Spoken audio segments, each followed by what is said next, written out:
In an institution as enduring as the LDS Church, have we ever pondered if its leaders should retire?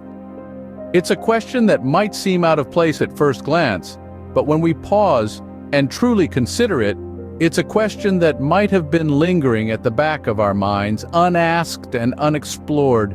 In the framework of the LDS Church, leaders hold their positions for life, a tradition rooted in deep faith and reverence. However, as we navigate through the complexities of the 21st century, does this tradition still hold its ground?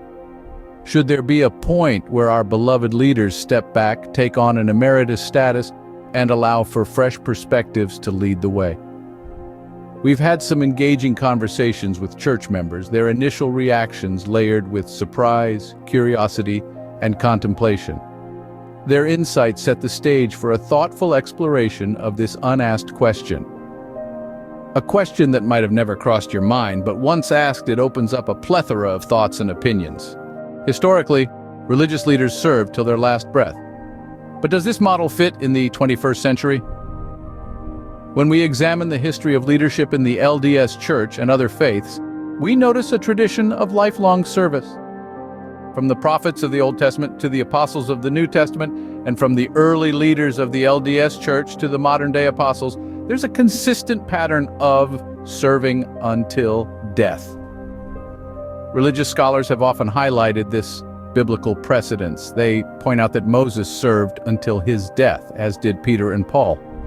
In the LDS Church, Joseph Smith, Brigham Young, and every prophet since have followed this pattern. But here's the key question. Is this tradition of lifelong service still relevant today? Do the demands of modern life and leadership necessitate a different model? Traditions are worth honoring, but does relevance in modern times demand a different approach? In this ever-evolving world, can the concept of retirement for LDS church leaders bring forth a fresh perspective? Imagine the possibilities, a fresh infusion of ideas that mirrors the dynamism of our times. Younger leaders might bring increased relatability to the contemporary issues that our younger generations face. In this digital age, such adaptability could be the key to maintaining relevance. Of course, change isn't without its challenges. The transition of leadership, especially in an institution as revered as the LDS Church, requires careful consideration. It's about ensuring the continuity of teachings, preserving the sanctity of traditions, while also embracing the new. But let's consider this. Every leader was once new.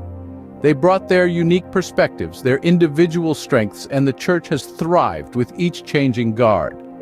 Would retirement not just be another form of such renewal? Change is often met with resistance, but it's undeniable that it brings forth new opportunities. A thought-provoking question indeed. But what's the consensus? As we've seen, the issue of retirement for LDS church leaders is a multifaceted one, steeped in tradition, yet pressed by modern perspectives.